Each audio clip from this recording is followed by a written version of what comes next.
Hello everyone, Drad here. So happy weekend. Today we're going to do something relatively simple as far as ingredient list is concerned, but we're going to fry up some fish and chips. So we're going to make some homemade fries. We're going to double fry them. We're going to take some swai, which is a river fish, very similar to catfish in a lot of ways, but I can get it frozen for pretty cheap at the local grocery store. So we go with that. Typically, you would go with something like cod for this, but this is a definite cheap alternative, and it kind of fits in with some usual local staples of the fried catfish and French fries kind of thing. So let's get started. All right, first thing is I've got a big pot of oil, big Dutch oven. I've got my thermometer hooked up to it. I already put some heat on it a little bit before we got the video started. I'm going to go ahead and turn the heat back on. My goal for the first fry of the potatoes is 325. So I'm going to fry the potatoes for about 6 minutes or so at 325. I'm going to take them out, let them cool off a bit. Then we're going to work on the fish, and we'll come back and then finish frying the potatoes at the end.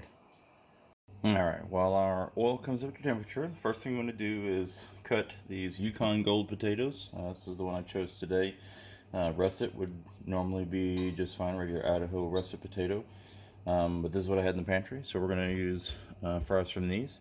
I'm going to cut some of these eyes off, but I'm going to leave most of the skin on for the fries themselves. That's the way I like it. I know some people don't. You can peel it if you want. It doesn't really matter either way. But if you don't peel it, it's less work, so there's that. Okay, so I'm just going to cut some of these eyes off. So I'm going to speed through this.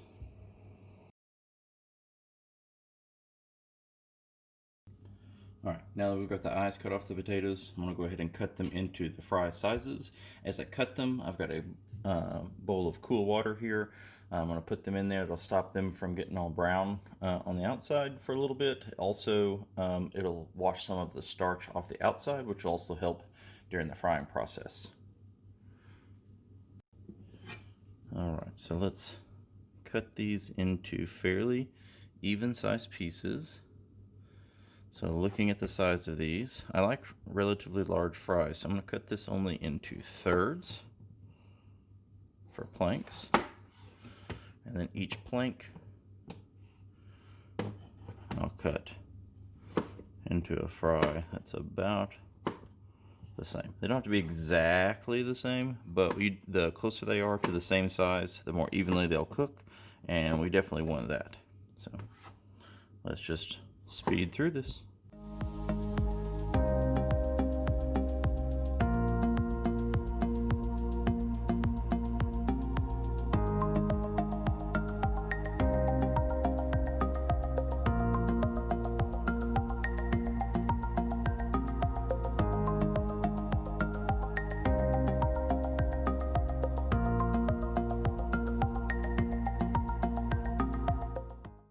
Okay, now that we have cut up the potatoes and soaked them in water, the next thing we need to do is actually very well dry them off.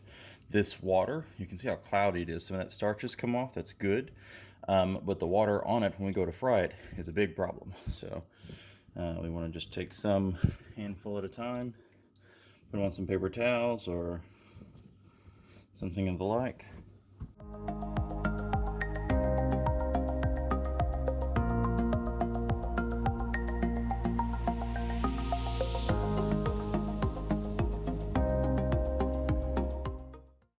Now, have our dried off potatoes. Just a handful at a time. I'm going to drop them into my hot oil, which is climbed up around closer to 340. It's a little higher than I wanted, but this ought to cool it down a little bit. I'm going to do it slowly. Make sure that the moisture in here that still is left on the potatoes doesn't interact too much with the oil. I don't want this to boil over. There is easy risk of that happening, and especially with a gas oven, you want to be very careful. I may have even overfilled this with oil a little bit here, so I have concerns.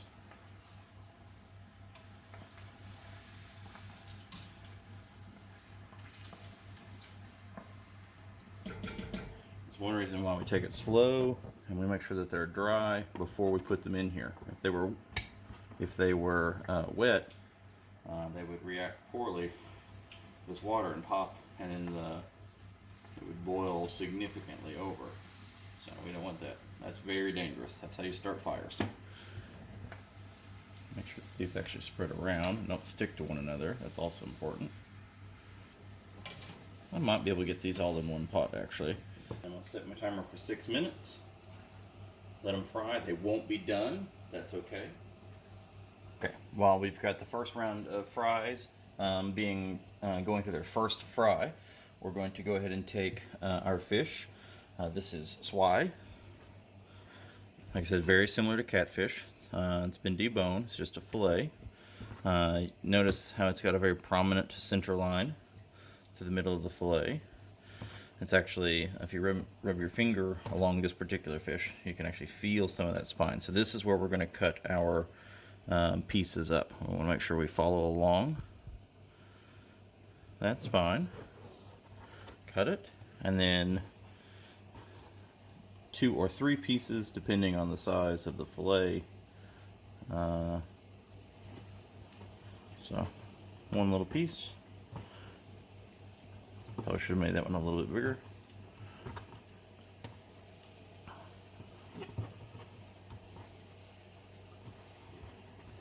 Just like that. And we're going to do all 4 of our fillets this way.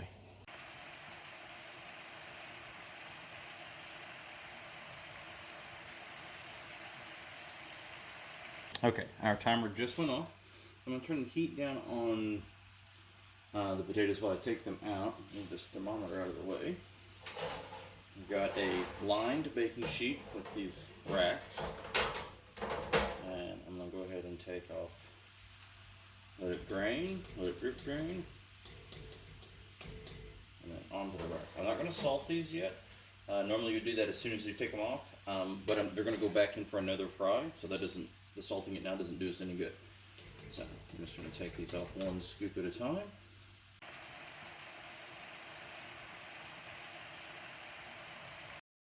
Alright, I'm letting the oil come back up to temperature. I'm shooting for around 350 this time. And while it's doing that, I've got a tin that I've set up some flour. I'm going to season this. Set out a couple of eggs and another.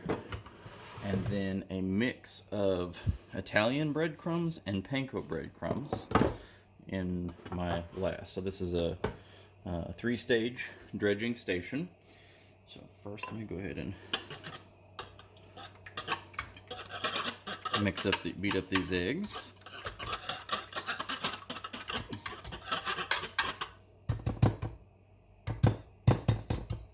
Okay, and then now I'm going to season the flour. So I'm going to season the flour with a little bit of salt. So a little more than a teaspoon. Some black pepper. I want a good bit of this.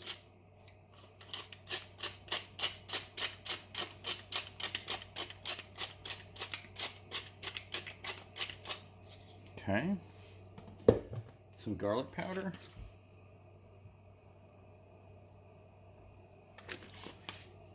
A couple teaspoons of that. And about a tablespoon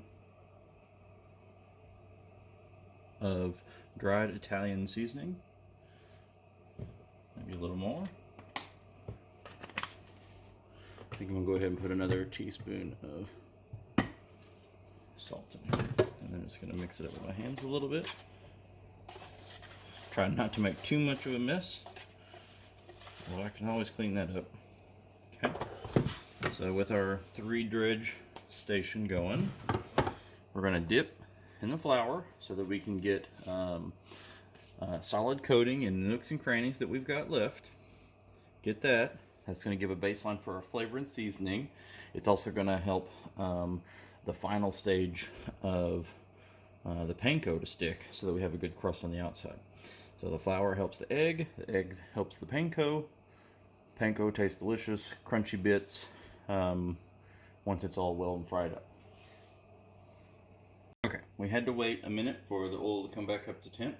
but we're a little over 350 right now. So just a little bit is okay, because I know that when I put the fish in, it will bring the temperature down, but I am also bringing the heat down as well, down to medium on my pan, and it is still climbing in temp. So maybe you waited even just a hair too long here to start turning that heat down. Okay, so I'm going to take a few of these fillet pieces. I'm going to try to keep it so that I have one wet hand, one dry hand.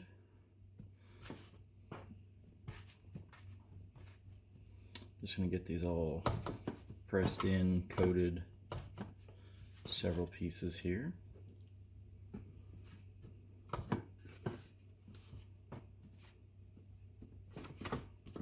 Again, want to get it kind of in the nooks and crannies, so pressing, and then I'm going to drop it in. Drop it in. Shaking off the excess flour. I don't want a bunch of flour in these eggs. Shake off the excess flour, put it in. And then with this same hand, coat them in the egg. Coat them in the egg, and when it's coated, drip, drop in the panko.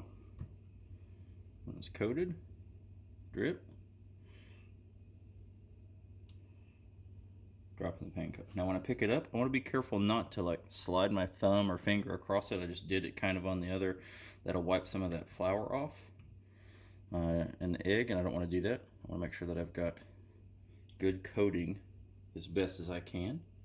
You could use tongs for this. That might also help depending on what's going on.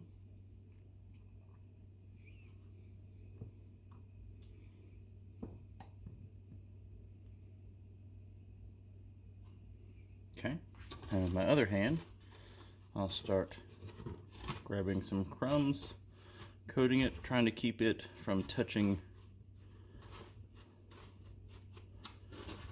the actual wet part of the fish as much as possible. Maybe not crowd this little container as much with the fish first. Maybe do it a little slower, a little more step at a time.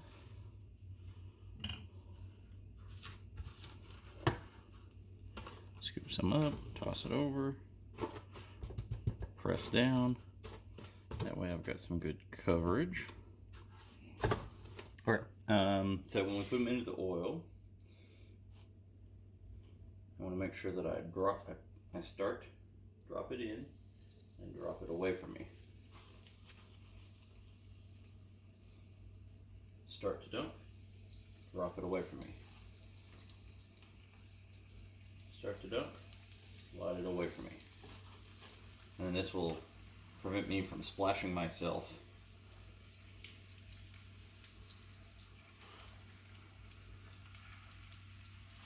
I'm turning the heat down to low because we're still climbing.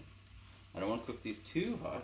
I do want them to brown, and they'll cook quickly. So I want to make sure at this point, now that I've got stuff in there, and I'm keeping an eye on them. I'm not going to time these as much as I did like the fries. I'm going to just kind of look for the color, because they'll cook quick. I want to get a couple more of these other fillets going.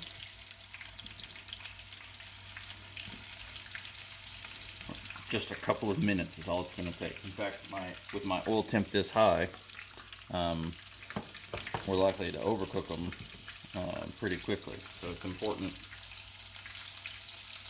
to be very mindful of your temperature management on your oil and get the heat turned off or down quickly. You can already see, look how crispy and golden that's looking. Short time. It's only been 30 seconds, a minute, already cooking. I want to let them go just to make sure that they're done. They're not super thick pieces, so I imagine they're going to cook through to the middle pretty well. So you can see how beautiful that is. Look at that. Look at that. Woo!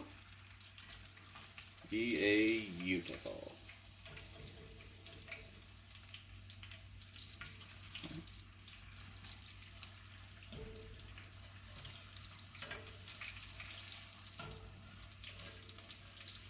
temp all the way down on low. I'm still sitting around 370. That's too hot. So I want to make sure that the outsides don't get too dark before the insides actually get cooked. It's a lot riskier with chicken than it is with fish. The fish cooks super fast on the inside, so it's not as big of a deal. Not to mention it's also safer to eat fish that is slightly less cooked in the center, just like beef, as opposed to chicken, which has still got some inherent danger to it. But we want to still be even cooked as best, just because even cooked, better flavor, better texture, and so on.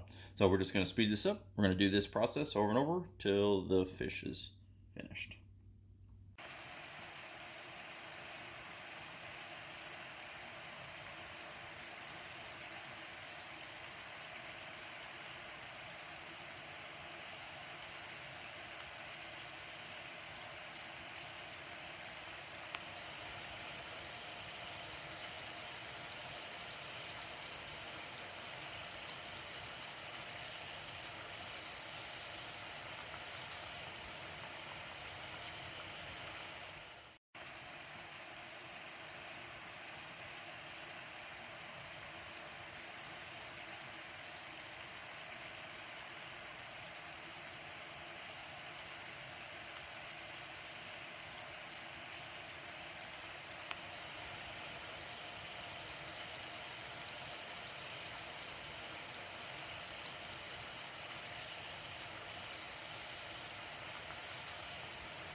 All right, last batch is about to go in. Take this batch off. And while that's happening, it's time to clean up my station, let the last batch cook. Since it only takes a couple of minutes. Put this in here. And then I've already started to go ahead and crank the heat all the way up, because I know that it's going to take a little bit for that temperature to rise.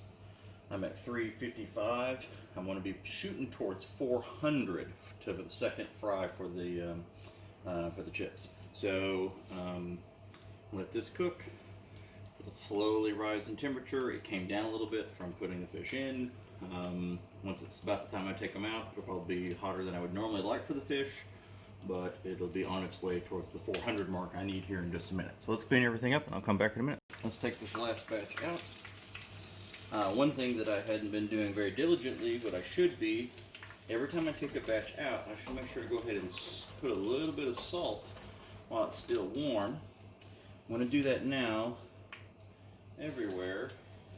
It won't be nearly as effective on these batches that had already started to cool down, but it doesn't hurt to go ahead and put a little all around. Okay, so I've started to bring this oil up to temp.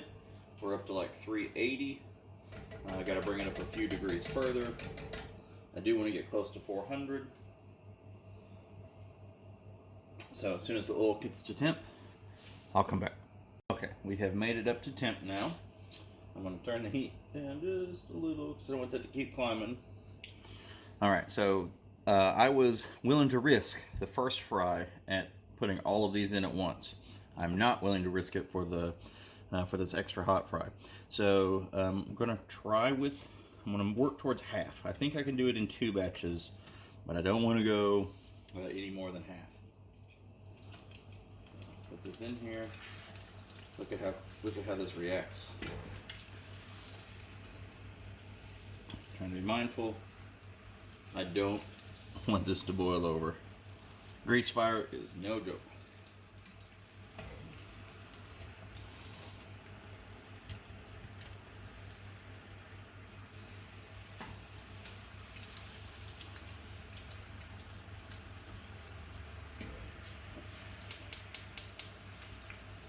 Turn the heat back up. Started to come down in temperature. I really want to keep this 390, 400, 405 the best I can.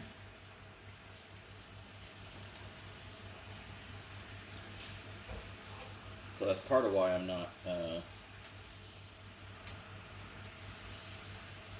overloading it, but also because of the extra heat. Any liquid moisture that comes through here could cause this to boil over, so I don't want to risk it. More potatoes will only bring the temp down. And then this last fry will cook pretty quickly anyway, so it's okay to do 2 batches. I'm just kind of keeping an eye on it. I want these to get dark.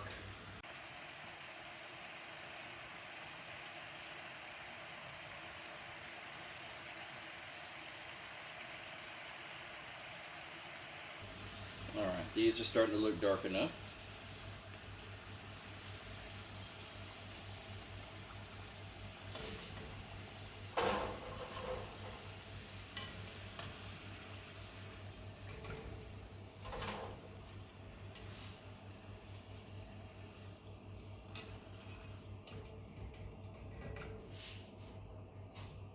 And then salt it.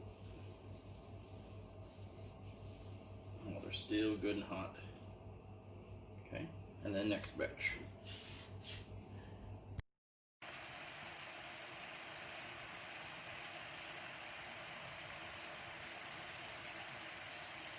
Alright, while this is cooking, so I'm just going to make a simple tartar sauce. I'm going to take some mayo.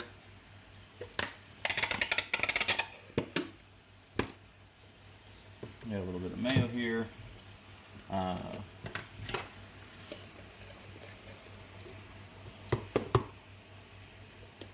going to make a good bit of this. I'll make more than I need for today, and then I'll save extra for something else later, condiment. Then I'm going to put in, so just some regular real mayonnaise. And then I'm going to put in some lemon juice. That's about half a lemon to a whole lemon, somewhere in there. And take my whisk from earlier. Whisk this together a little bit.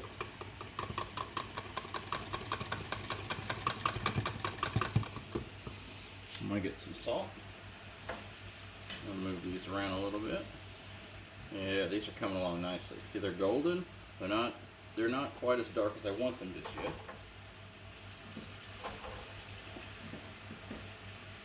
Okay. A bit of salt.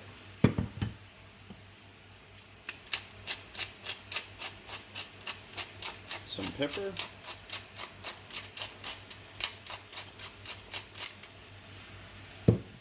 And then I like a little garlic.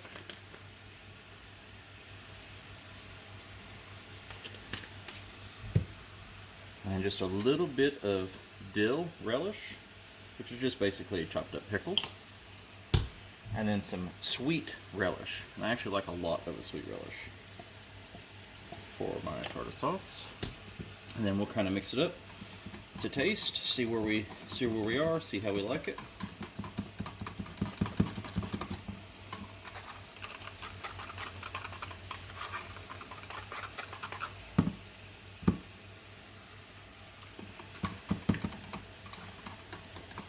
The tangy from the lemon and the dill pickle, it's quite good. I'm actually going to put a little bit more salt, a little more pepper.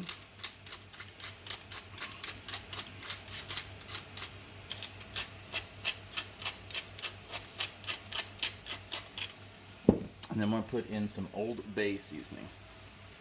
Just a seafood seasoning. Just a little bit, just about a teaspoon. Maybe a little more.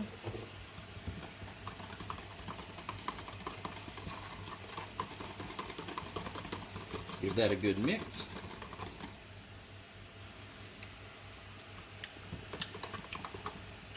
Oh yeah. That's a good sauce. And that puts us right. Oh yeah, we're getting there.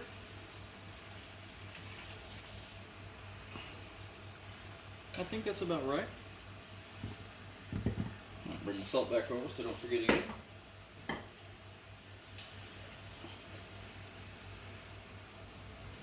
Nice golden dark color here. Go ahead and turn the heat off.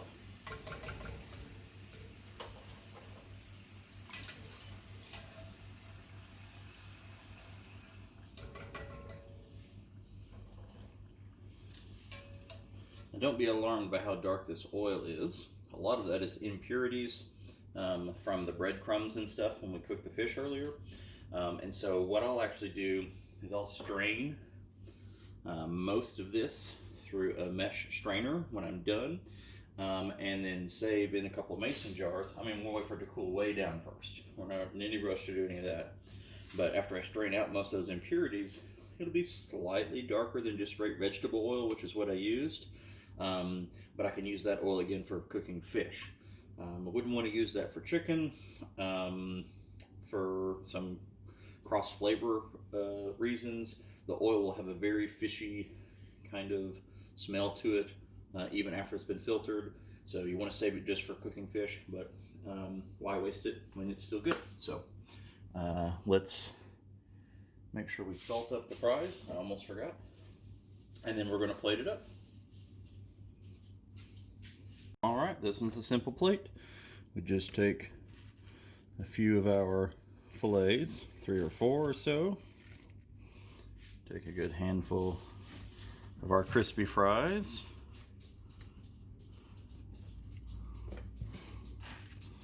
And then right in between them, a couple tablespoons of our tartar sauce.